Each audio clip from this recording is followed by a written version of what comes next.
வணக்கம். வாழ்க வளமுடன், வாழ்க வையகம், குரு வாழ்க, குருவே துணை. ஐந்து கரத்தினை யானை முகத்தினை இந்தின் இளம்பிறை போலும் ஏற்றினை நந்தி மகந்தனை ஞான கொழுந்தனை பொந்தியில் வைத்தடி போற்றுகின்றேனே. ஓம் நமச்சிவாய, ஓம் நமச்சிவாய. குரு வாழ்க, குருவே துணை. இறையருளும் குருவருளும் என்றும் துணை நிற்கும் எல்லாம் வல்ல மாயாண்டி சுவாமிகளே நமக. மாயாண்டி சித்தரே போற்றி, மாயாண்டி சுவாமிகளே போற்றி, மகா சக்தியே போற்றி, ஆதிசக்தியே போற்றி, அங்கார பரமேஸ்வரியே போற்றி, வடகர காளியே போற்றி, அரவடத்த நாயகியே போற்றி, அங்காள பரமேஸ்வரியே போற்றி. குருவே சரணம், குருவே சரணம், குருவே சரணம். நமஸ்காரம். எல்லாருக்கும் வணக்கம். நம்ம இப்ப கிரகம் அமர்ந்த இடத்தை பத்தி பேசிட்டு இருக்கோம். ஏற்கனவே பார்த்துருக்கோம் சில விஷயங்களை. இன்னைக்கு நம்ம பார்க்க போறது என்னென்ன பார்த்துட்டோம்? ஆட்சியா இருக்கக்கூடிய கிரகத்தை பார்த்துட்டோம், உச்ச விட பார்த்துட்டோம், நீச விட பார்த்துட்டோம், திரிவோணம் மூல திரிவோணம் விட பார்த்திருக்கோம். இப்ப திரிவோணம் அப்படின்னு இருக்கு. திரிவோண வீடு, திருவோண ஸ்தானம். ஒரு கிரகத்துக்கு திரிவோண ஸ்தானம், ஒரு கிரகத்துக்கு கேந்திர ஸ்தானம் அப்படின்னு. இப்ப திரிவோணம்னா என்ன அப்படிங்கிறதுக்கு முன்னாடி ஐயா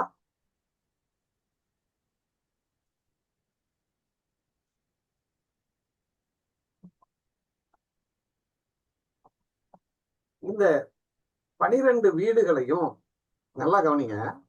இந்த 12 வீடுகளையும் ஒரு 12 கட்டம் போட்டு,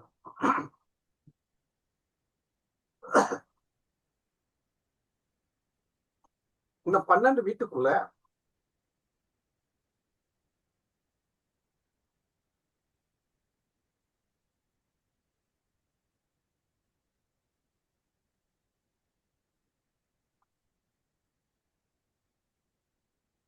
இந்த 12 வீட்டை மேசத்தை 1ன்னு போட்டுக்கோங்க, ரிஷபத்தை 2ன்னு போட்டுட்டு அப்படி வரிசையா 12ன்னு போட்டுருங்களேன். போட்டுட்டு கையை மட்டும் தூக்குங்க.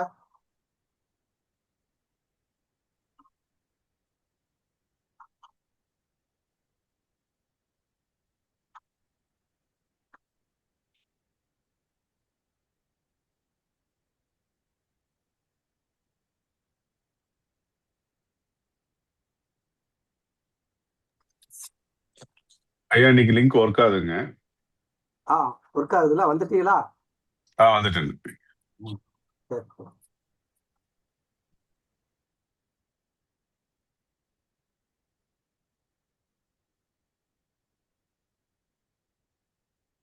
சரி, போட்டாச்சு. Okay okay okay okay, thank you. போட்டிய இப்ப 1வது வீடு அப்படின்னு சொல்றோம் இல்லையா? 1வது வீடு அப்படிங்கிறதுல இருந்து 1, 5, 9. ஐயா நம்ம குழுவில் உள்ளவங்களுக்கு லிங்க் வரலன்னு சொல்லி கேட்குறாங்க. இங்க அது இன்னொரு போட்டு விட்டுருங்க. ரவி லிங்க் வரலையா? ரவிங்கிறவருக்கு வரலன்னு சொல்லி அந்த ஃபோன் போட்டாரானே. நம்ம குழு இருக்கு இல்லையா? அது அப்படியே அவருக்கு அனுப்பி விட்டுற வேண்டியது மறுபடியும். அனுப்பிச்சு விட்டுருங்க. சரிங்க.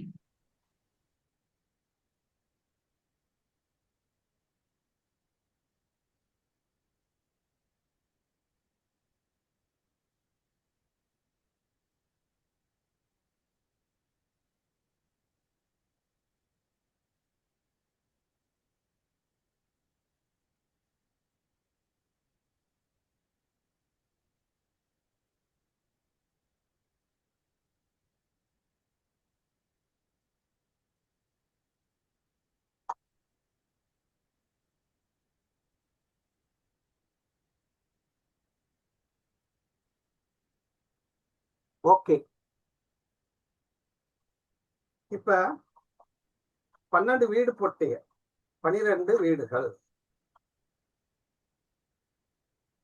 1வது வீடும் 12 வீட்டுல முக்கியமான வீடு அப்படின்னா 1வது வீடு, 5வது வீடு, 9வது வீடு. 1, 5, 9 ஒரே மாதிரியான தன்மை உள்ளது. இதுக்கு பேரு திரிகோணம் அப்படின்னு அர்த்தம். 1, 5, 9ங்கிறது திரிகோணம். ஒரே மாதிரியான தன்மை உள்ளவர்கள், ஒத்த இயல்புகளை உடையவர்கள் அப்படின்னா திரிகோண ஸ்தானம். சரி, 2வது கேந்திரம். கேந்திரம் அப்படின்னா என்ன அர்த்தம்னா 1, 4, 7, 10 இது கேந்திர ஸ்தானம் அப்படின்னு சொல்றோம். அப்போ ஒரு கிரகம் போய் திரிகோணத்துல இருக்கா, கேந்திரத்துல இருக்கா அப்படின்னு நம்ம பார்க்கணும். சரி, அடுத்து மறைவு ஸ்தானம். மறைவு ஸ்தானம் ஒரு கிரகம் மறைஞ்சிருக்கா அப்படின்னு பார்க்கணும். மறைஞ்சிருக்கிறது அப்படிங்கிறது என்னன்னா 3, 6, 8, 12 மறைவு ஸ்தானம்.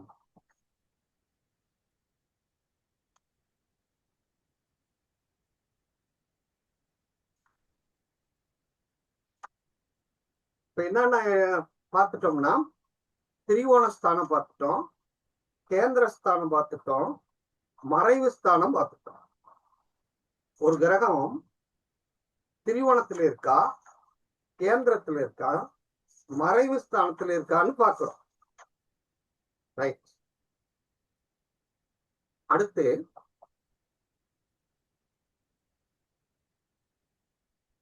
உபஜயஸ்தானம். 3, 6, 10, 11 உபஜயஸ்தானம்.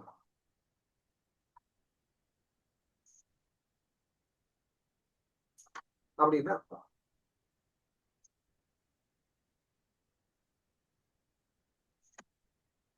இப்ப நம்ம இத்தனை வீடு பார்த்துட்டோம். அப்ப திரிகோணம் பார்த்துட்டோம், கேந்திரம் பார்த்திருக்கோம், உபஜயஸ்தானம் பார்த்திருக்கோம். அப்ப ஒரு கிரகமானது எந்த ஸ்தானத்துல போய் உட்கார்ந்துருக்கு அப்படின்னு பார்க்கிறோம். ரைட்.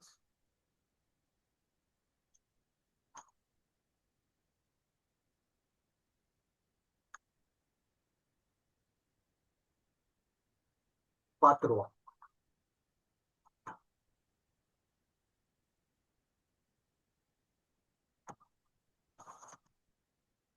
ஒரு நிமிஷம்.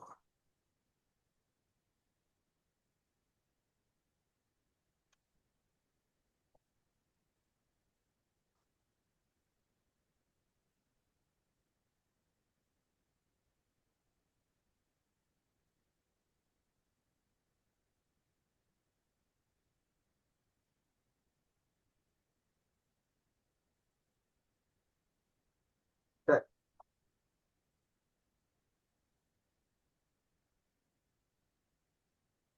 ஓகே. இப்ப பார்க்க போறோம். பார்க்கும்போது இப்ப முதல்ல என்ன பார்த்திருக்கோம்? இப்ப நம்ம சொன்ன விஷயங்கள்ல இந்த வீடுன்னா என்ன வீடுன்னு நமக்கு தெரியணும். மறைவு ஸ்தானத்துல இருக்கா அப்படின்னு தெரியும். இப்ப சில வார்த்தைகள் இருக்கு, அது என்னன்னு பார்க்க போறோம். இப்ப திரிகோணம்னு பார்த்துட்டோம், கேந்திரம்னு பார்த்திருக்கோம். திரிகோணம்னா என்ன அப்படின்னா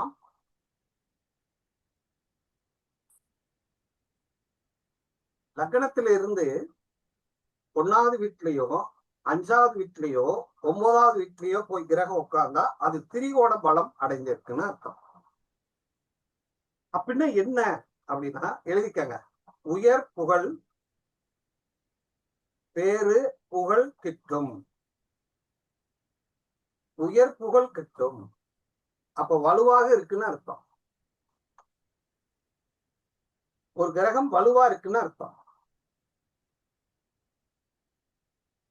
அப்ப ஒரு திரிகோணத்துல போய் ஒரு கிரகம் உட்கார்ந்தா அது உயர் புகழை கொடுக்க போகுது, பேரும் புகழும் கொடுக்க போகுது அப்படின்னு அர்த்தம். 1ங்கிறது நானு, 5ங்கிறது என் மகன், 9ங்கிறது எங்க அப்பா அப்படின்னு அர்த்தம்.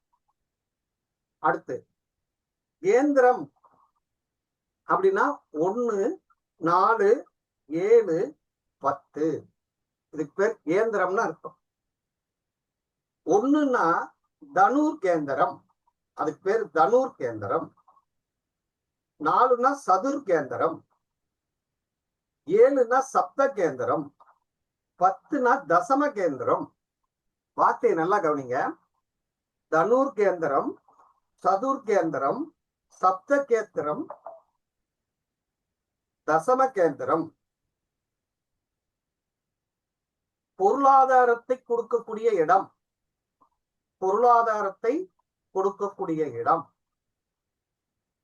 1, 5, 9 என்பது அறிவையும் அறிவு திறமையை கொடுக்கக்கூடியது.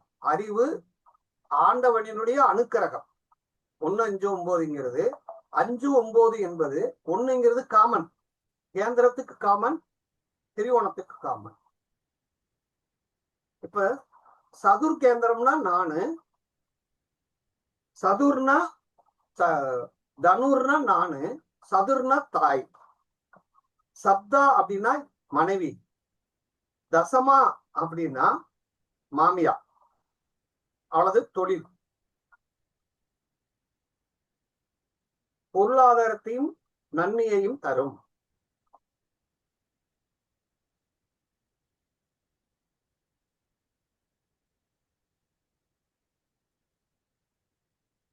அதாவது இப்ப கேந்திரம் அப்படின்னா நல்லா கவனிங்க.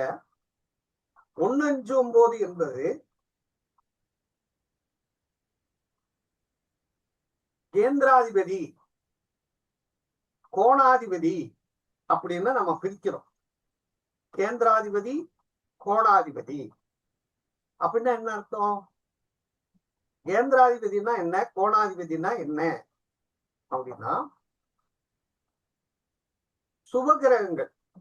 இயற்கையிலே சுபகிரகங்கள் இருக்கு, இயற்கையிலே சுபகிரகங்களா இருக்கு. இயற்கையிலே சுபகிரகம்ங்கிறது என்னன்னா குருதான் இயற்கையில முழு சுபர், முழு சுபர். சுக்கிரன் 2வது சுபர்.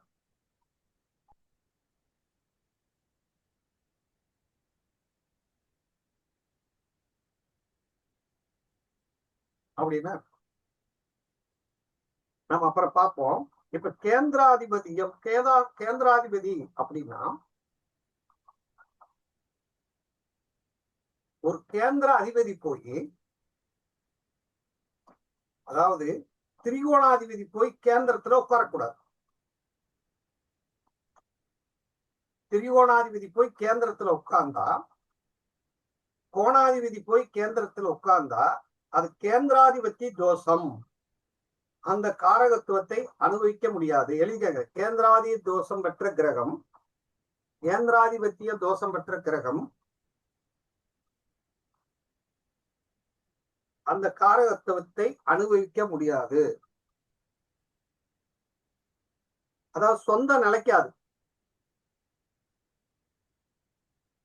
சொந்தம் நிலைக்காது. அதாவது கேந்திரத்துல இருக்காது, கோணத்துல இருக்கக்கூடாதுங்களா ஐயா?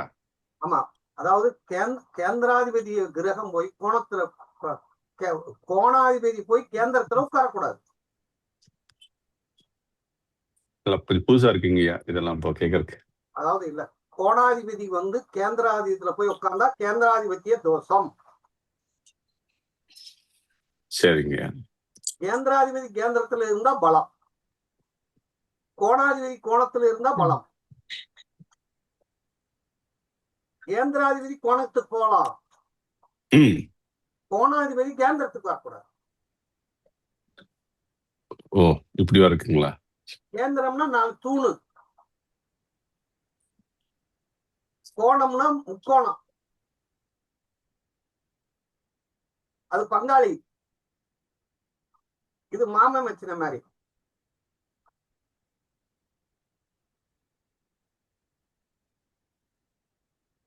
இப்ப இந்த சொல்லு புரிஞ்சுச்சா?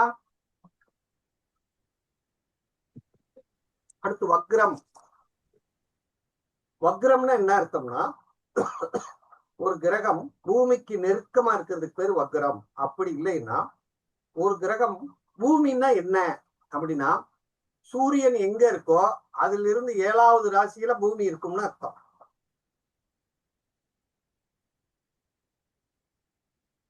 ராசி கடத்துல சூரியன் எங்க இருக்கோ அதுல இருந்து 7வது ராசியில பூமி இருக்குன்னு அர்த்தம். அப்போ ஒரு கிரகம் வக்ரமா இருக்குன்னா பூமியை நெருக்கி போற கிரகம். வக்ரம் அப்படின்னா பின்னோக்கி செல்லுதல், வக்ரி பிளானட். இயற்கையிலே 2 வக்ர பிளானட் இருக்கு ராகுக்கு. இயற்கையிலே 2 வக்ர பிளானட் இருக்கு இல்லையா?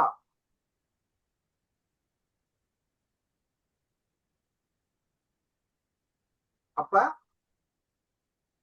சந்திரனுக்கும் சூரியனுக்கும் ஒளி கிரகத்துக்கு வக்ரம் கிடையாது. மத்த பிளானட்டுக்கு வக்ரம் உண்டு. சரி, வக்ரமா இருந்தா என்ன செய்யும்? இயல்பு நிலைக்கு மாறாக செயல்படும். வக்ரம் ஆயிடுச்சுன்னா இயல்பு நிலைக்கு மாறாக செயல்படும், அல்லது பிடிவாதம் கொடுக்கும், அல்லது குணத்தை மாற்றிக்கொள்ளும். வக்ரம்னா பிடிவாதம், குணத்தை மாற்றிக்கொள்ளும்.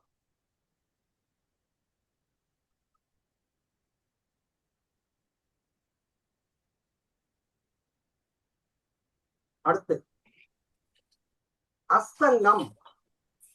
அஸ்தங்கம் அதாவது அஸ்தங்கம்னா சூரியனுக்கு நெருக்கமா இருக்கிற கிரகம். சூரியனுக்கு நெருக்கமா இருக்கிற கிரகம் அஸ்தங்கம் ஆயிரும், பவர்லெஸ் ஆயிரும், செயல் இழந்து விடும்.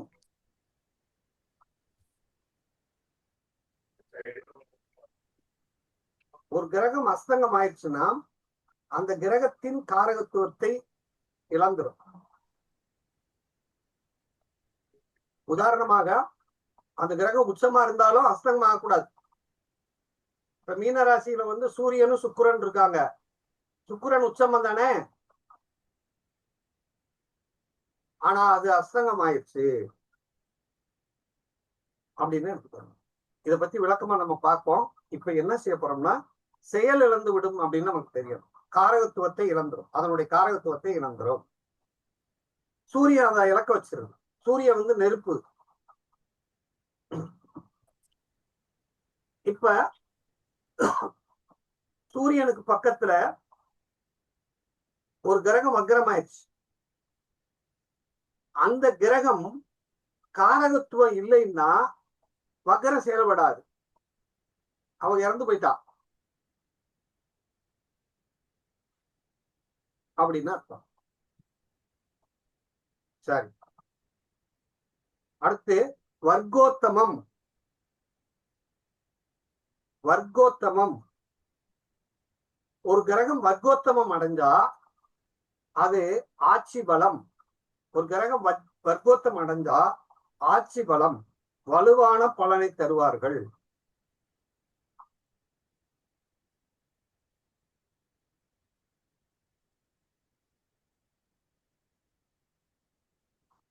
வலுவான பலனை தருவார்கள் அப்படின்னு அர்த்தம். வலுவான பலனை தருகிறார்கள் அப்படின்னு அர்த்தம்.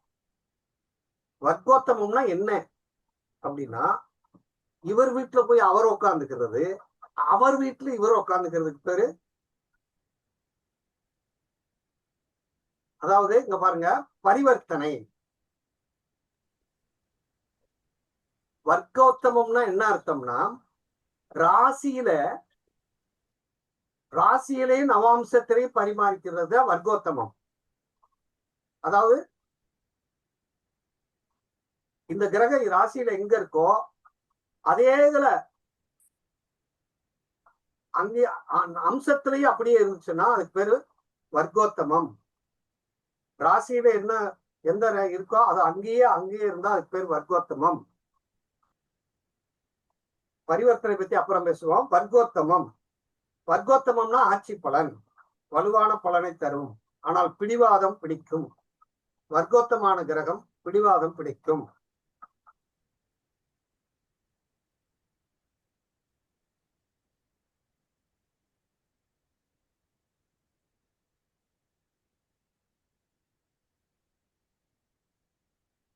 அடுத்து பரிவர்த்தனை. பரிவர்த்தனைன்னா என்ன? இவர் வீட்டுல அவர் உட்கார்ந்துக்கிறது, அவர் வீட்டுல இவர் உட்கார்ந்துக்கிறது. சூரியனோட வீட்டுல சந்திரன், சந்திரனோட வீட்டுல சூரியன் இருந்தா பரிவர்த்தனை. இதே மாதிரி ஒவ்வொரு கிரகங்களும் தன் பரிவர்த்தனை. இதுல 2 இருக்கு. ராசி பரிவர்த்தனை, நட்சத்திர பரிவர்த்தனை.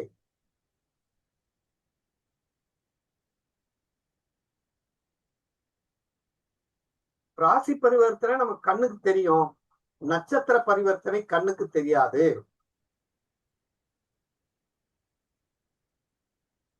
பரிவர்த்தனை ஆயிட்டா கடைசி நேரத்தில் பலனை மாற்றி செய்யும். ஒரு பலனை கடைசி நேரத்துல மாற்றி செய்யும். கடைசி நேரத்துல பலனை மாற்றி செய்யும். பரிவர்த்தனை அப்படின்னா என்ன அர்த்தம்னா, ஒரு செயல் திரும்ப திரும்ப நடக்கும், அது கடைசி நேரத்துல மாற்றி செல்லும், பரிவர்த்தனை ஆகிடும். இது ஒண்ணு நினைச்சிட்டு போவாங்க, அங்க ஒண்ணு நடந்து போகும். பரிவர்த்தனை.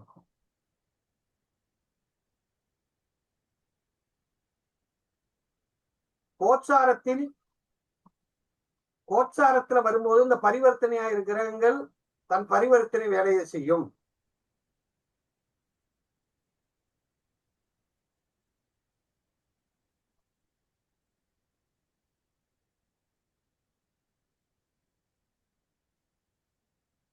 அடுத்து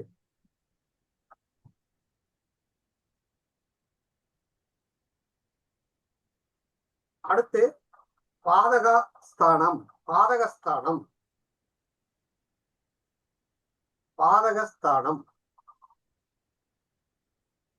பாதகஸ்தானம்னா என்ன அர்த்தம்னா, சரலக்கணத்துக்கு 11ஆம் இடம் பாதகம். எழுதிக்கங்க. சரத்துக்கு 11 பாதகம், ஸ்திரத்துக்கு 9 பாதகம், உபயத்துக்கு 7 பாதகம்.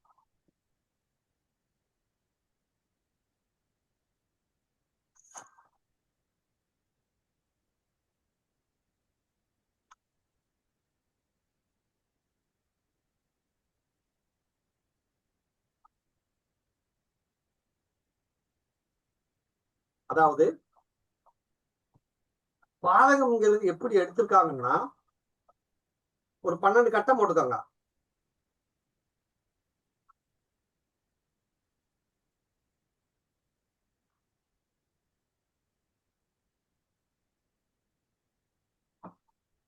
மேசத்துல இருந்து 1 2ன்னு போட்டு கன்னி வரைக்கும் போடுங்க.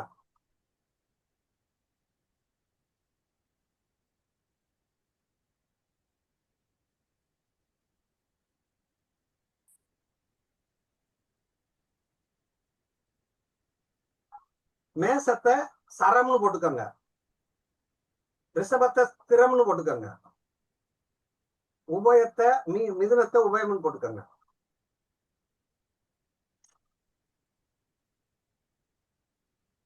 மேசத்தை என்னன்னு போட்டிருக்கீங்க? சரம்னு போட்டிருக்கீங்க. மேசத்துல இருந்து கன்னி வரைக்கும் எண்ணுங்க, எத்தனை வருது? 6. சரி, கன்னியில இருந்து 6 ராசி எண்ணுங்க, எங்க வருதுன்னு பாருங்க. கும்பம். அப்ப அதுதான் பாதகம். அப்ப அது மேசத்துக்கு 11ஆம் இடம் வருதா? வருதுங்க. சரி, அப்ப அதே மாதிரி ஸ்திரத்துல இருந்து கன்னி வரை எண்ணுங்க. 5. அப்ப கன்னியில இருந்து 5வது ராசி எதுன்னு பாருங்க. மகரம். அதே மாதிரி மிதுனத்துல இருந்து கன்னி வரை எண்ணுங்க. 4. அப்ப இது கன்னியில இருந்து 4வது வீடு எதுன்னு பாருங்க. தனுசு. அப்போ ஒரு கிரகம் ஒரு லக்னத்துக்கு பாதகஸ்தானத்தில் போய் அமர்ந்தால் என்ன பலன் தரும்? கசப்பான பலனை தரும், கசப்பை கொடுக்கும், கஷ்டத்தை கொடுக்கும், நஷ்டத்தை கொடுக்கும்,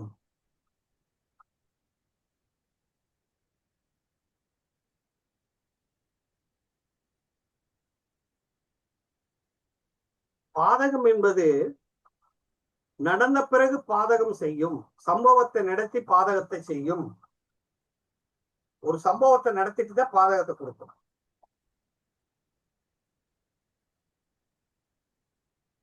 பாதகாதிபதி அமர்ந்த வீட்டின் வழியாக கொடுக்கும்,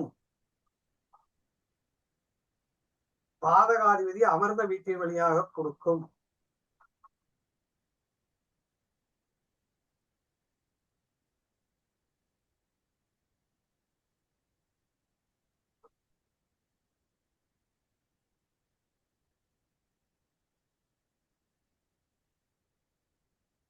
சரி, அடுத்து அட்டமாதிபதி. அட்டமாதிபதினா எட்டுக்குடையவர், 8ஆம் வீடு. அப்ப பாதகாதிபதிங்கிறது பாதகஸ்தானமும் இருக்கு, பாதகாதிபதியும் இருக்கு. அடுத்து அட்டமாதிபதி. அட்டம்னா அட்டமஸ்தானம்னா 8. நஷ்டம், விபத்து, நஷ்டம், விபத்து, பெரிய கடன், அவமானம், அசிங்கம்,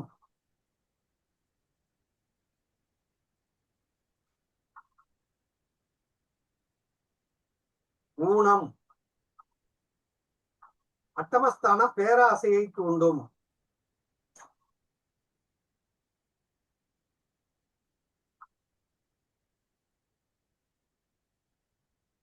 இதை தடுக்க முடியாது, எல்லா விதமான பாதிப்பையும் உண்டு பண்ணும். அப்ப நாங்க அட்டமஸ்தானம்னா கவலை,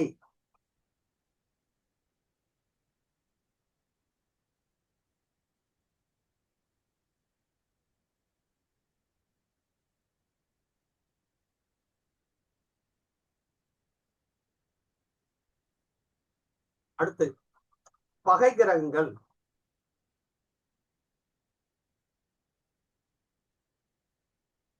பகை உணர்வை ஏற்படுத்தி கொடுப்பார். பகை ஒரு கிரகம் பகை ஸ்தானத்துல போய் உட்கார்ந்துட்டா அது என்ன செய்ய போகுதுன்னா பகை உணர்வை ஏற்படுத்தி கொடுப்பார். எதிர்பாராத தீய விஷயங்களை, கண்டங்களையும் விபத்துகளையும் கஷ்ட நஷ்டங்களையும் தருவார்கள். அதாவது எதிர்பாராத தீய விளைவுகள், கண்டங்கள், விபத்துக்கள், நஷ்டம், கஷ்டம் தருவார்கள்.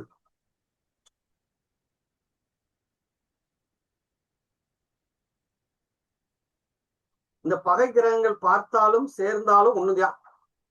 பகை கிரகங்கள் பார்த்தாலும் சேர்ந்தாலும் ஒண்ணுதான்.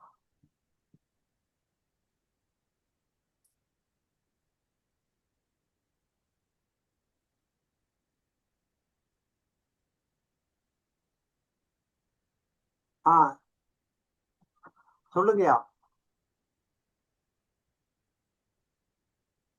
நான் இதை முடிச்சுக்கிறேன், அப்புறம் கேளுங்க. அடுத்து மாரகாதிபதி, மாரகஸ்தானம்.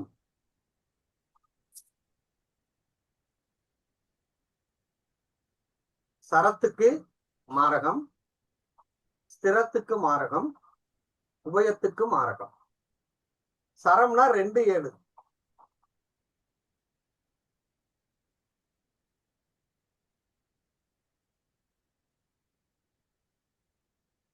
சரம் ஸ்திரம் 3 8. உபயம் 7 11.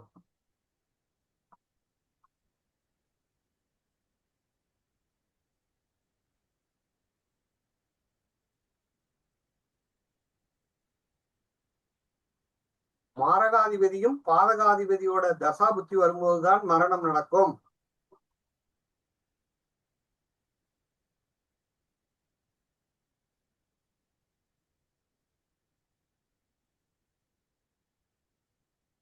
அடுத்து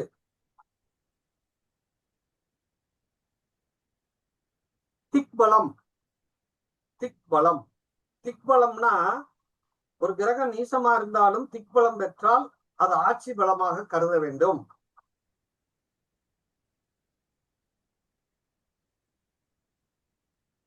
ஒரு கிரகம் திக்பலம் பெற்றுச்சுன்னா ஆட்சி பலமாக கருத வேண்டும்.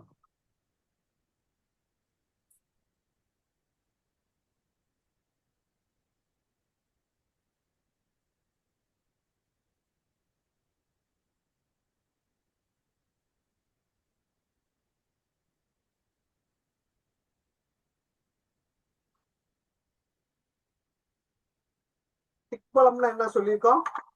ஒரு கிரகம் நீசமா இருந்தாலும் அது ஆட்சி பெற்றதாக கருத வேண்டும். திக்பலமானா திக்பலம்னா என்ன? 1வது வீட்டில் லக்னத்தில் குரு புதன் இருந்தால் திக்பலம்.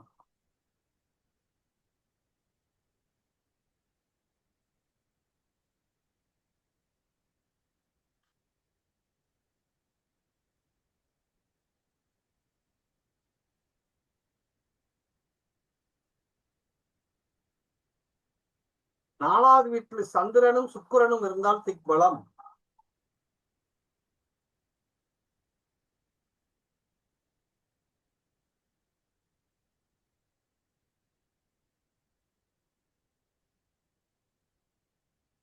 ஏழாவது வீட்டில் சனி இருந்தால் திக்பலம். 10வது வீட்டில் சூரியனும் செவ்வாய் இருந்தால் திக்பலம்.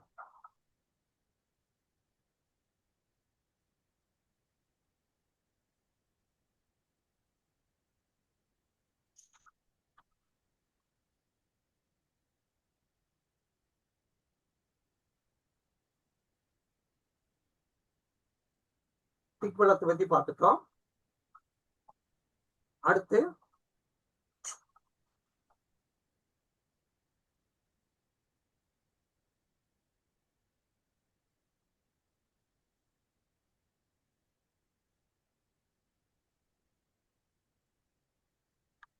மாந்தி.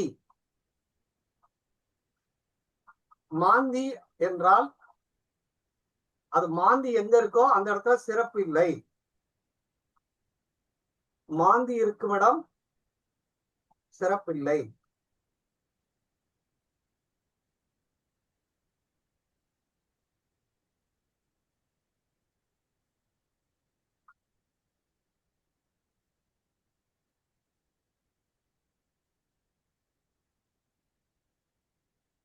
மாந்தி இருந்தால் சிறப்பில்லை.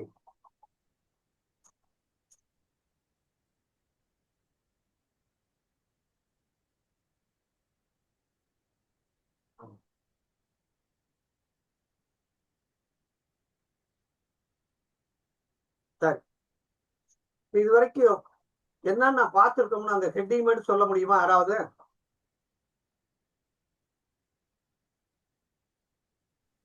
ஐயா நான் கொஞ்சம் ஒரு 10 நிமிஷம் லேட்டா ஜாயின் பண்ண, லிங்க் கிடைக்கல. இல்ல கேட்டாலும் முதல்ல வந்தவங்க சொல்லணும். திருக்கோண பலம், கேந்திர பலம், ம். அப்புறம் வந்து கோணாதிபதி, கேந்திராதிபதி, ம், அதை பத்தி பார்த்தோம். அப்புறம் வக்ரம், ஆ. அஸ்தங்கம், ம், வர்க்கோத்தமம், பரிவர்த்தனை, ம். பாதகஸ்தானம், ம். பாதகாதிபதி, ம், அஷ்டமாதிபதி, ம், பகை கிரகங்கள், ம். திக்பலம், ம். மாந்தி, மாரகாதிபதி. அதே மாதிரி இது பூராமே ஜோதிட வார்த்தைகளா? ஆமாங்க ஐயா. இது பூரா இது வரைக்கும் நம்ம படிச்சிருக்கோம், ஆனா அது என்னன்னு படிக்கல. அது என்ன செய்யும் அப்படின்னு படிச்சிருக்கோமா? இது சொல்றாங்க ஐயா, டைரக்டா இது மாதிரி சிம்பிளா இல்லைங்க ஐயா, கொஞ்சம் அண்டர்ஸ்டாண்ட் பண்ண வேண்டியதா இருக்கும். இந்த ரூல் வந்து நீங்க சொல்ற மாதிரி ஸ்ட்ரைட்டாவே இல்ல, ஸ்ட்ரைட்டா ஒரு ரூல் அது மாதிரி. அஸ்தங்கமாயிருக்கு அப்படின்னா அந்த கிரகம் தன்னுடைய காரகத்துவத்தை இழந்திருக்குன்னு தானே அர்த்தம். அப்படின்னு அர்த்தம். இப்ப இது பூரா நம்ம அடிப்படை பாரம்பரிய ஜோதிடத்துல இருக்கக்கூடிய விதிமுறைகள். இதுக்கு அடுத்து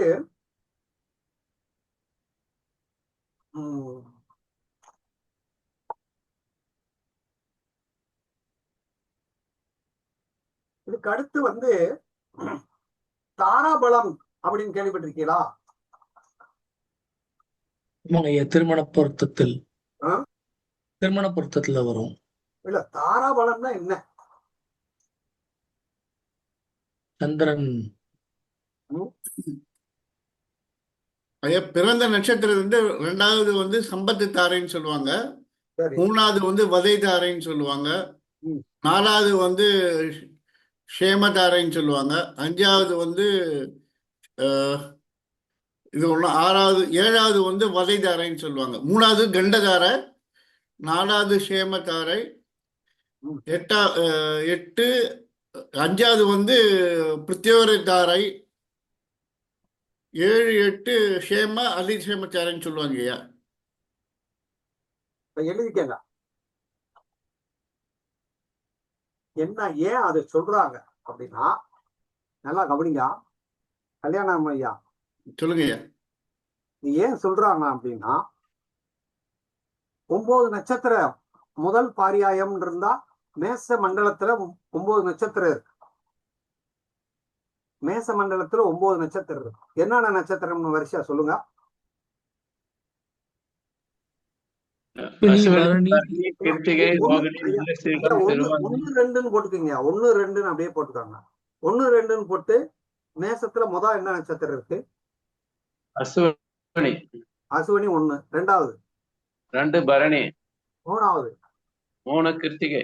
4 4 ரோகிணி. 5 5 மிருகசீரிடம். 6 6 திருவாதிரை. 7 7 புனர்பூசம். 8. 8 பூசம். 9 ஆயில்யம். இப்ப 9 நட்சத்திரம் இருக்கா? இந்த 9 நட்சத்திரத்துல உடைபெற்ற நட்சத்திரம் எதுன்னு மட்டும் சொல்லுங்க. கிருத்திகை, மிருகசீரிடம், புனர்பூசம்.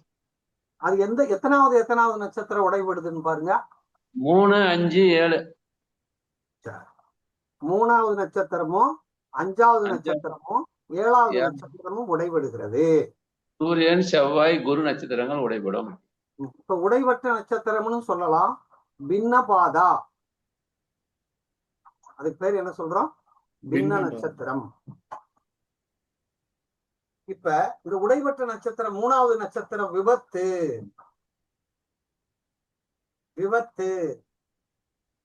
ஒரு பாதம் மட்டும் உடைபடுதுனால அது விபத்து.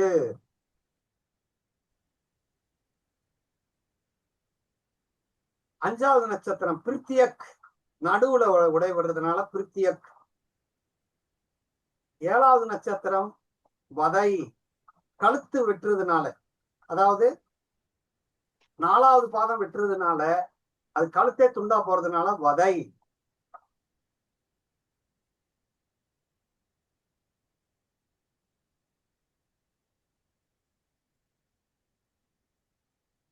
அப்ப புரியுதா? புரியுது ஐயா. புரியுது. முதல் என்ன சொல்லிட்டோம்?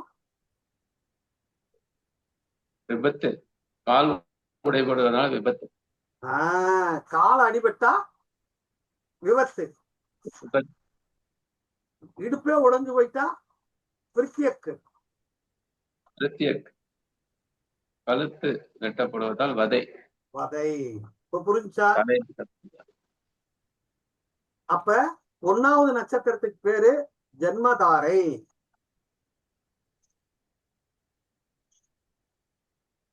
2வது நட்சத்திரம் சம்பத்து தாரை.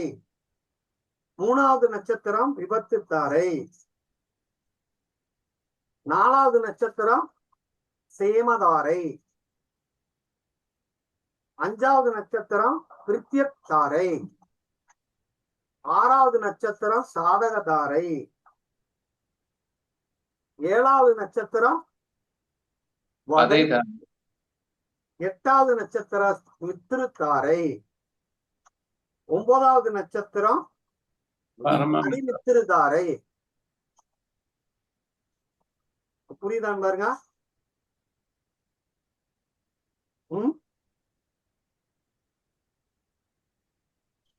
ஐயா புரியுதா? புரியுதுங்க. புரியுதுங்க.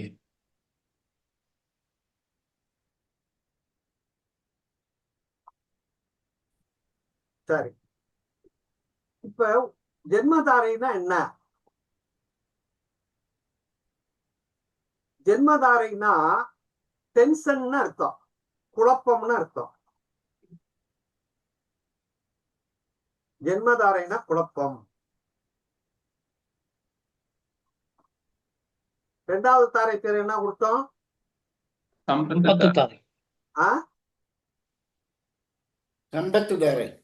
சம்பத்துனா வருமானம், பொருளாதாரம். பொருளாதாரம். 3 வந்து விபத்து தாரை. விபத்துனாலே பாதிப்பு, கண்டம். விபத்துனால என்ன அர்த்தம்? கண்டம். கண்டம். அடுத்து 4 சேமதாரை.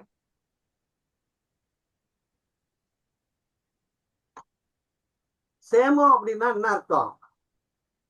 நல்லா இருக்கிறது, நன்றாக. சௌரியமா இருக்கிறது இல்லையா? அதீத சுகம், அதிக சுகமா இருக்கிறது. அடுத்து பிரத்யக் தாரை. பிரித்யக் அப்படின்னா விக்னம்.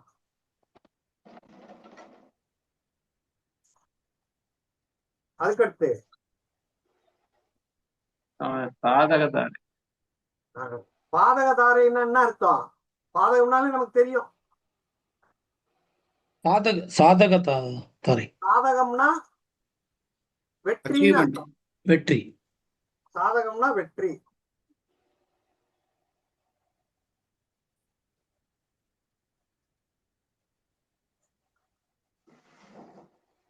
வதை தாரை.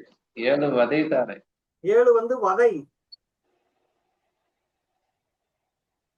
வதைன்னா என்ன அர்த்தம்? வேதனை. வேதனை, கஷ்டம், துன்பம். வேதனை, வேதனைன்னு அர்த்தம். அடுத்து மித்ருத்தாரை. மித்ருத்தாரைன்னா தெளிவடைய செய்தல். அதிமித்ருத்தாரை சலிப்படைகிறது. அப்ப சம்பத்து தாரைனா அனுகூலம், விபத்து தாரைனா இழப்பு. சேமம் அப்படின்னா, சேமத்துக்கு என்ன அர்த்தம் தெரியுமா? வஞ்சக சுகம்னு ஒரு வார்த்தை கொடுத்திருக்கான். வஞ்சக சுகம். வஞ்சக சுகம். சுகம் அடைகிறது எப்படியோ. சேமம். சேமமா இருக்கிறேன்னு சொல்லுவாங்க. சேமமா இருக்கிறேன், எப்படி இருக்கிற? சேமமா இருக்கிறேன். இப்ப பாருங்க, ஜென்மத்தாரைக்கு அதிபதி யாருன்னா சூரியன். சம்பத்து தாரைக்கு அதிபதி புதன். விபத்து தாரைக்கு அதிபதி ராகு. சேமத்தாரைக்கு அதிபதி குரு. அப்ப சுகம். பிரித்தியக் தாரைக்கு கேது, காரியநாசம்.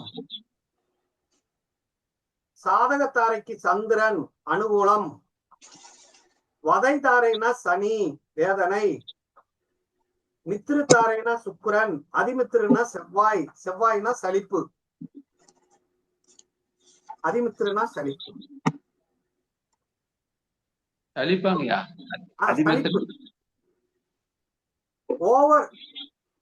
ஓவரா நட்பு கொண்டான்னா சலிப்பாயிருமா இல்லையா? அளவுக்கு அதிகமான சுகம். அளவுக்கு அதிகமானால் அமிர்தமும் நஞ்சு. ஐயா, இதுல ஜென்மத்தாரை குழப்பம்னு சொன்னீங்க. ஆனா அனுகூலம்னு அது எப்படி? ஜென்மத்தாரை ரெண்டாவது தாரை. ரெண்டாவது. சரி. ஐயா, ஜென்மத்தாரை ஏன் குழப்பம்னு வருதுங்க ஐயா? ஜென்மத்தாரை முருகன் இது என்ன கேக்குது? Murugan is requested AI combine by clicking enable to the website setting. This feature will be enabled your account. The feature is யாரு enable கேக்குது, not now கேக்குது. அது என்ன செய்யறது?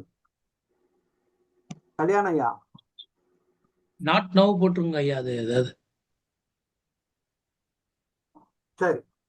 இப்ப நான் சொன்னதுல ஜென்மத்தாரைக்கு அதிபதி யாரு? சூரியன். சூரியன். சம்பத்து தாரைக்கு அதிபதி யாரு? புதன். விபத்து தாரைக்கு அதிபதி யாரு? ராகு. மறுபடியும் அதை போடுறாங்க அப்படி. By clicking enable.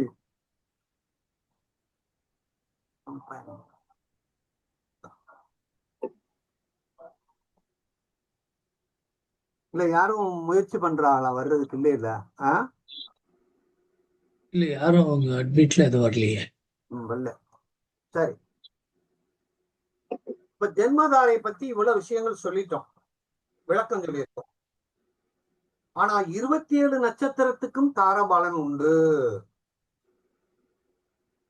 27 நட்சத்திரத்துக்கும் தாராபலன் உண்டு. 9 நட்சத்திரத்துக்கு தானே பார்த்திருக்கோம். ஆனா 27 நட்சத்திரத்துக்கு உண்டு. எழுதிக்கிறீங்களா? 10வது நட்சத்திரம் கர்மா, கர்மதாரை, காரிய தடை. 11வது நட்சத்திரம் சமுதாய பகை, உறவுகள் துண்டிக்கப்படும்.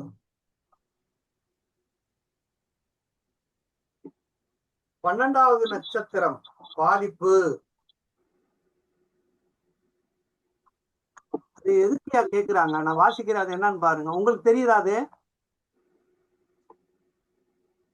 By clicking enable, the website setting for this feature will be enabled for your account and the feature will be turned on your this meeting and available for the host to turn on this feature meeting. You can change at the any time in setting அப்படின்னு கேக்குது. Turn ஆகணும், of ஆகணும்ன்ற மாதிரி சொல்றாடிக்குது. சரி, இப்ப என்ன எழுதியிருக்கோம்? 12வது தாரை பாதிப்பு. பாதிப்பு. 13வது தாரை அதீத சிறப்பு. ஐயா பாதிப்புனா அதுக்கு ஏதாவது எக்ஸ்பிளனேஷன்? பாதிப்புன்னா தெரியாதாயா? சரி ஓகே, ஏதாவது கொடுத்துருக்காங்கன்னு கேட்டேன். அதீத சிறப்பு. 13வது நட்சத்திரம் அதீத சிறப்பு.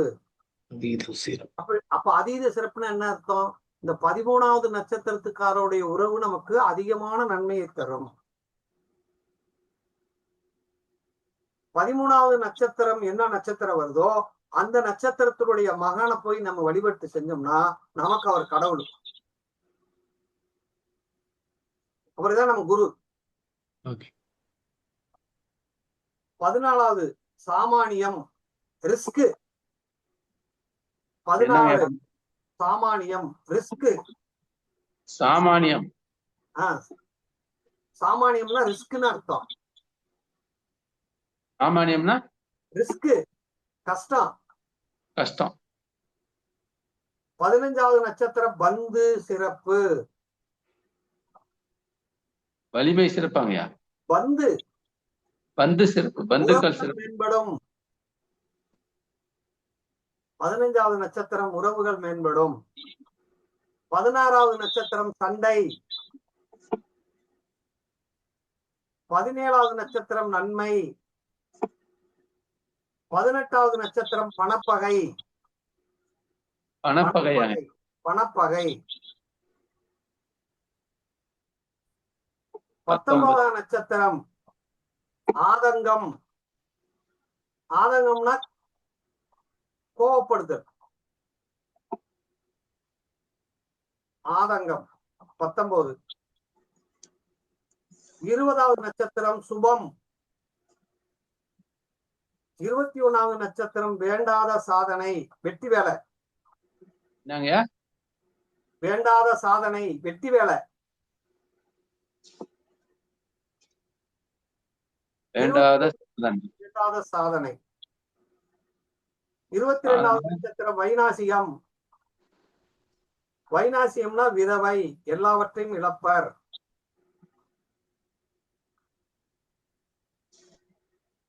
எல்லாத்தையும் இழக்கிறது. 23வது நட்சத்திரம் காரிய விக்னம், கெட்டு போகிறது. 23வது நட்சத்திரம் காரிய விக்னம், கெட்டு போகுது. 24வது நட்சத்திரம் இடம், அந்தஸ்து, எதிர்பாராத நன்மை. 25வது நட்சத்திரம் தன்மான சோதனை. தன்மான சோதனைனா முடிவெடுக்க முடியாத நிலை. 26வது நட்சத்திரம் ஜாதி அல்லது இனம். 26வது நட்சத்திரம் ஜாதி இனம் ஒத்துப்போதல். ஜாலியா ஜாதி caste, ஜாதி ஜாதி இனம் இனம் ஒத்துப்போகுதல்.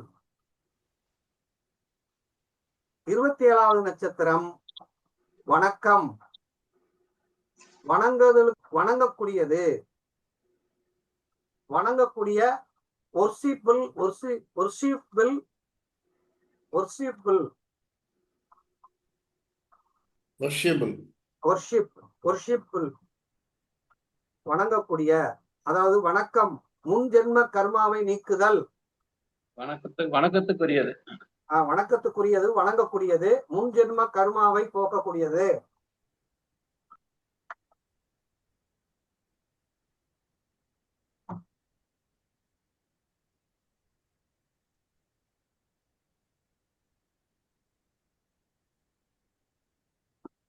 இப்ப புரிஞ்சுச்சா?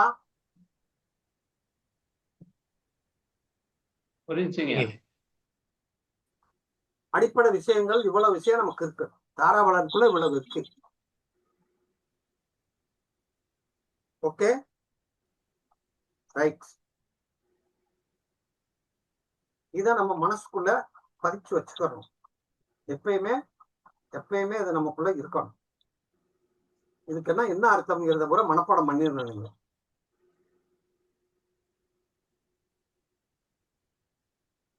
தாராபலன் பத்தி பாத்துட்டோமா? 27 நட்சத்திரம். 27 நட்சத்திரம் தான் தாராபலன்.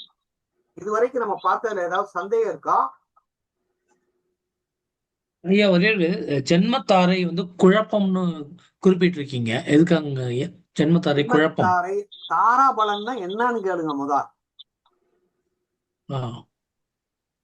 தாராபலன்னா என்ன அர்த்தம்னா, நீங்க எங்க பிறந்தீங்களோ, நீங்க எந்த இடத்துல பிறந்திருக்கீங்களோ, எந்த நட்சத்திரத்துல பிறந்திருக்கீங்களோ, அந்த நட்சத்திரத்துல இருந்து அடுத்தவங்களுடைய நட்சத்திரம் எத்தனாவது நட்சத்திரமா வருதுன்னு பார்க்கணும். அதுதான் தாராபலன். நீங்க யாரு கூட சேர போறீங்க, யார கல்யாணம் பண்ண போறீங்க, யாரு கூட பழக்க வைக்க போறீங்களோ அவங்க. இப்ப உதாரணமாக உங்க நட்சத்திரம் என்ன, யாராவது சொல்லுங்க. ரோகிணி. ரோகிணி நட்சத்திரம். யாரு சொல்றது? ரவிங்க.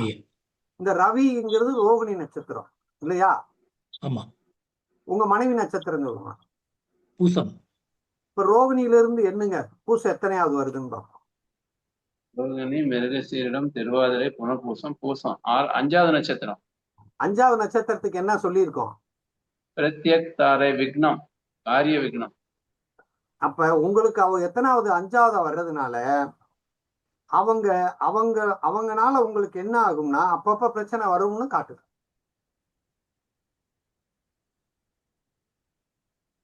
ஐயா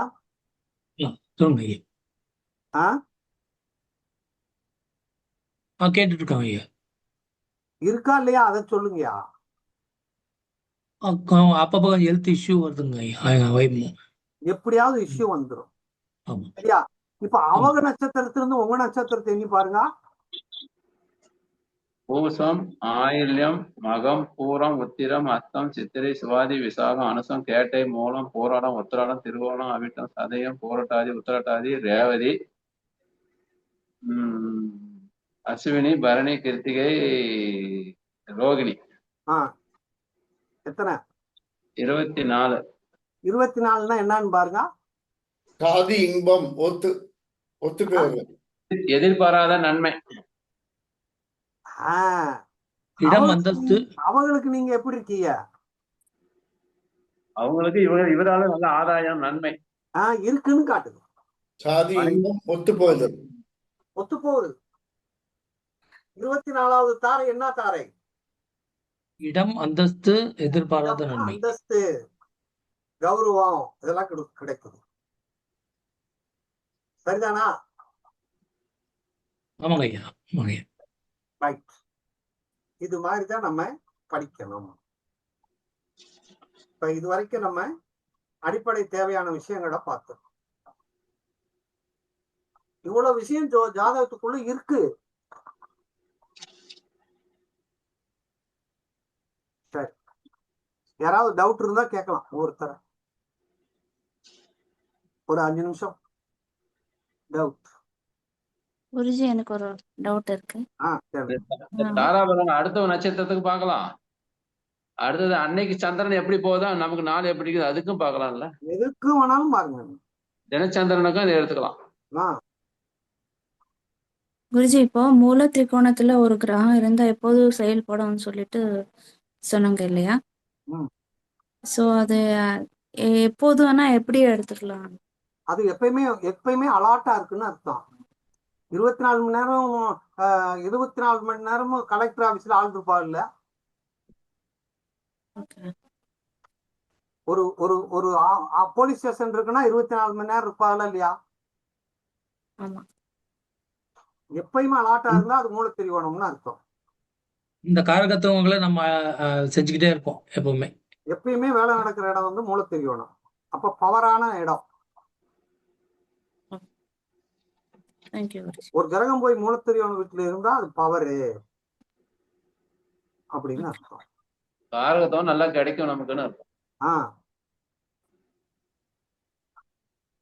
காரகத்துவத்துல குறை வராது. பாவகம் காரகத்துவத்துல குறை வராது. இப்போ ஒரு ஜாதகத்தை போட்டோம்னா அந்த கிரகம் வந்து எந்தெந்த நம்ம இப்ப சொன்ன வார்த்தைகள் எல்லாம் இருக்கான்னு பாக்குறோம்.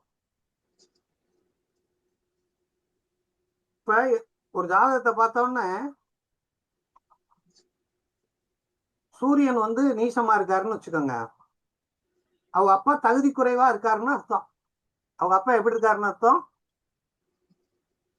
தகுதி குறைவா தானே இருப்பாரு. உச்சமா இருந்தா எப்படி இருப்பாரு? பலமா தகுதியோட இருக்காரு. தகுதியாக இருக்காரு அப்படின்னா. இதுக்குத்தான் நம்ம கிரகத்தினுடைய பாசைகள் இவ்வளவு வார்த்தைகள் இருக்குங்கிறத பார்த்துருக்கோம். ஓகே, வேற யாராவது டவுட்? ஐயா இந்த பாதகம் இதெல்லாம் சொன்னீங்களே ஐயா, மாரகம் சொல்றீங்களா, இது கன்ஃபார்மா அது தசா அந்தந்த அந்த பர்டிகுலர் தசா வந்தாதான் இது நம்மளுக்கு வேலை செய்யுங்களா? எப்பயுமே எப்படிங்க அது? பாதகம் என்ன செய்யும்? நம்மள தப்பா கொண்டு போகும் பாதகம். சரிங்க. மாரகம்னா கொண்டு போய் அமைக்கிறோம். சரிங்க. இப்ப இல்ல பாருங்க, அது என்ன லாஜிக்லங்க அந்த சொல்லி ஸ்தலத்துக்கு சிரத்துக்கு உபயத்துக்கு சொல்லியிருக்காங்கன்னு தெரியலீங்க, அதனால கேட்டேன். அதைத்தானே சொன்னேன். காலபுருஷன்ல இருந்து 6வது ராசியில இருந்து எண்ணி வந்ததா மறுபடியும் அப்படி எடுத்ததுனால எடுத்துக்காக. ஓ அப்படி எடுத்திருக்காங்க. 6 நாளே பகை. சரிங்க. 6 நாளே பகை. பகையிலிருந்து பகை. ஓ சரிங்க சரிங்க. ஓகே ஐயா இப்ப பாருங்க, நீங்க என்ன லக்கணம்? ஐயா என்னது வந்து ரிஷப லக்னங்க ஐயா. ரிஷப லக்கணத்துக்கு பாதகாதிபதி யாரு? சனிங்க. அப்பெல்லாம் சொல்லக்கூடாது. பாதகாதிபதி யாருன்னு சொன்னா சனின்னு சொல்லு. என்ன பாவம்? 9ஆம் பாவம் ஐயா. அப்படி சொல்லணும். ரிஷபத்துக்கு வந்து திரராசி, அதனால 9ஆம் பாவம் பாதகாதிபதி. அப்போ 9ஆம் பாவம்னா யாரை குறிக்கும்? சனி. 9ஆம் பாவம்ன்றது அப்பாவை குறிக்குங்க. அப்பா சொல்ற வார்த்தையை நீங்க கேட்க மாட்டீங்க. அவர் நல்லது சொன்னாலும் கெட்டது சொன்னாலும் சரி. சரிங்க. அவர் சொல்றது நல்லதா சொன்னாலும் உங்க மரபுக்கு அது ஏறாது. சரிங்க. அப்படியே ஏத்துக்கிறதுன்னு சொல்லும் போது அவர் தப்பா சொல்லுவாரு. ஓ அதோட அர்த்தம் அப்படிதான் எடுத்துக்கணுங்களா ஐயா பாதகத்தை?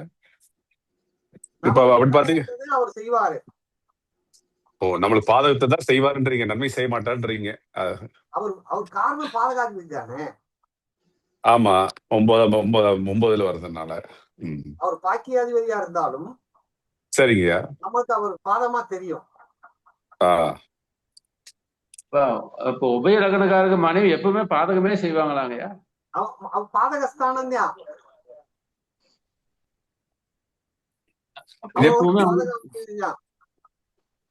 இது எப்படிங்க உறவு முறை மட்டும் எடுத்துக்கிறதுங்களா? பொதுவா வந்து அந்த அந்த பாவத்துக்கு கணக்காலே அது பாதகம் தானே அப்படின்னு சொல்றோம். உயிர்காரகத்துவத்துக்கு அதிகமா இருக்கும். இப்ப என்ன 9ஆம் பாவம்னா நீங்க சொல்ல மாதிரி பாத்தீங்கன்னா ஒண்ணு முடியாது. நெடுந்தூர பயணம். 7 மிதுன லக்கணம், 7ல வந்து குரு இருக்காரு, சரிங்க. ஆட்சி பெற்று உட்கார்ந்து இருக்காரு, ம் சொந்த வீட்டுல உட்கார்ந்து இருக்காரு. ம் புருஷன் அமைஞ்சாரா? இல்லைங்க. நண்பியா சேர்ந்து வந்ததுனால என்னாச்சு? நட்புனால உயிர் என்னாச்சு? பாதகம் தானே நடக்குச்சு. ஜெயிலுக்கு போனாங்க. ஆமாங்க. அப்ப நம்ம அந்த பாதகத்தை செய்யுமா செய்யாதா? செய்யுங்க, கன்ஃபார்மா செய்யுங்க. அது வந்து எப்ப செய்யும் அப்படின்ற அந்த பர்டிகுலர் தசா புத்தி வந்தாதான் செய்யுங்களா இல்ல நம்ம பொதுவாவே? எப்ப செய்யும்? நம்ம இப்ப இருக்கிறதான் படிக்கிறோம். எப்ப அதுதான் செய்யும் பேசல. பொதுவா அதாவது இது பாதகத்தை செய்யுன்றது காமனான ஒரு எடுத்துக்கணும். அது எப்ப இருந்தாலும் சரி. இந்த வார்த்தைக்கு அர்த்தம் என்னன்னு மட்டும் நீங்க பார்க்கணும். சரி சரி சரி. ஐயா எனக்கு ஒரு சந்தேகங்க. ஆஹ் இப்ப பாதகாதிபதி வீட்டுல அமர்ந்த கிரகமும் பாதகம் பண்ணுமா? கண்டிப்பா. பாதகாதிபதி எந்த வீட்டுல உட்கார்ந்தாலும் அந்த இடத்துல இருந்து பண்ணுவாரா? அந்த பாதகாதிபதியும் போய் ஒரு இடத்துல உட்கார்ந்தா பாதகத்தை கொடுப்பாரு. பாதக ஸ்தானத்துல வந்து எவன் உட்கார்றானா அவனையும் ஒரு கோடு போடுவாரு. அவனே 8ஆம் அதிபதியா இருந்தா யாரா இருந்தாங்க சரி. ஐயா, 8ஆம் அதிபதி நம்ம எனக்கு பேராசையை தூண்டுறது இல்லையா? பாதகத்துல வந்து உட்கார்ந்தானே எப்படி பேராசையை தூண்டுவியான்? அதான் கேக்குறேன் எப்படின்னு சொல்லுங்க. 8ஆம் அவதி பேராசை தூண்டுற கிரகம் 8ஆம் பாவம். பேராசைனால அது பாதகம் வரும். பேராசைனால பாதகம் வரும்.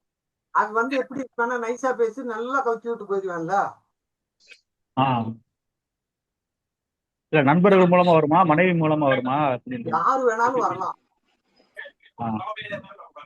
பாதகாதிபதி எங்க போய் உட்கார்ந்து இருக்காரோ அந்த இதன் வழியாகத்தான் உங்களுக்கு பாதகம் நடக்கும். சரிங்க. அப்படி பாத்தீங்க நீங்க ரிசர்வ் ஆகிறது நம்மளுக்கு பாத்தீங்கன்னா பாதகாதிபதி பாத்தீங்கன்னா 4 இருக்காருங்க. அப்படி பாத்தீங்கன்னா நம்மளுக்கு அம்மா தான் பாதகமா வர மாதிரி தெரியுது. அப்படிதான் நீங்க சொல்ற மாதிரி. ஒரு வண்டி வாங்கினாலும் பார்த்து வாங்கணும்னு அர்த்தம். இல்ல வண்டி அமையவே மாட்டேதீங்கய்யா.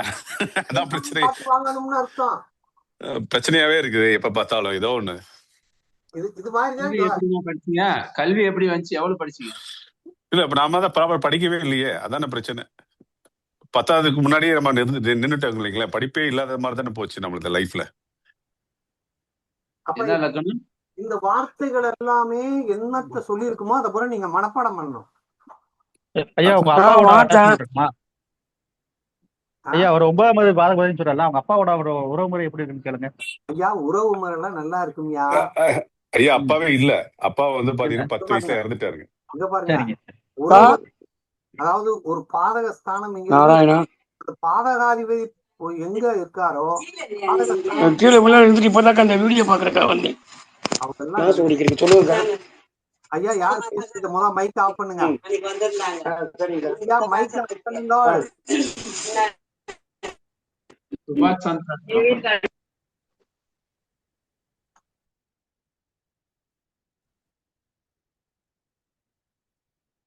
அதாவது நல்லா கவனிச்சுக்கோங்க. பாதகம் என்பது நமக்கு எதிர்மறையாக செயல்படக்கூடிய விஷயம். அது யாரா இருந்தாலும் சரி, அந்த ஸ்தானத்துல போய் எவன் உட்கார்ந்தாலும் அது அந்த வேலை செய்யும். இப்ப நம்மளுக்கு 9ல கிரகம் இல்லாதனால எனக்கு தெரியலங்கய்யா. மேபி அந்த 9ஆம் அதிபதி வந்து அது 4ஆம் வீட்டுல உட்கார்ந்தனால அந்த 4ஆம் வீட்டு காரகத்தை வந்து நம்மளுக்கு அடி வாங்குது. 9ஆம் வீட்டுல யாருமே இல்லைன்னா உங்களுக்கு அந்த தப்பு பாதகம் செய்யறதுக்கு யாரும் இல்லைன்னு அர்த்தம். அதுதான் ஐயா. ஆனா அந்த 9ஆம் அதிபதி வந்து 4ஆம் வீட்டுல இருக்கிற அப்ப 4ஆம் பாருங்க 4ஆம் வீட்டின் வழியாக பாதகத்தை நீங்க அனுபவிக்கணும்னு அர்த்தம். அதுதானுங்க. அது வண்டி வாகனமா இருந்தாலும் சரி, வீடா இருந்தாலும் சரி, அம்மாவா இருந்தாலும் சரி நினைக்கிறேன் நீங்க சொல்றது. கல்வியா இருந்தாலும் சரி. இப்ப பாருங்க ஒரு பலன் இத்தனை விஷயத்துக்கு பலன் எடுக்கிறதுக்கு நமக்கு தகுதி வந்து ஐயா மைக்க ஏயா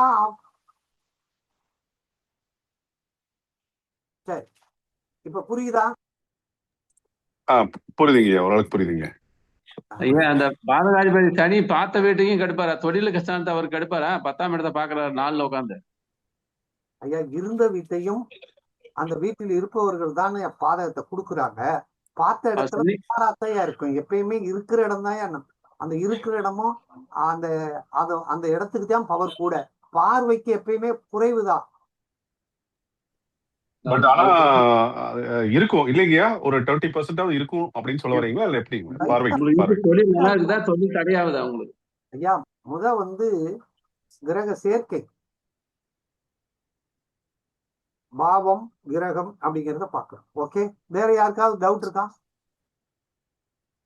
இல்ல அந்த பகை கிரகங்கள் எப்படி ஈஸியா ஞாபகம் வச்சுக்கிறது, பகை வீடுகள், அது அடுத்து பார்ப்போம். சரி சரிங்க. யாருக்கு யாரு பகை, எந்த கிரகத்துக்கு எந்த கிரகம் பகை. ஆமா. சரி, ஓகே. வாழ்க வளமுடன், வாழ்க வையகம், குரு வாழ்க, குருவே துணை. நன்றிங்க ஐயா. நன்றிங்க. நன்றி.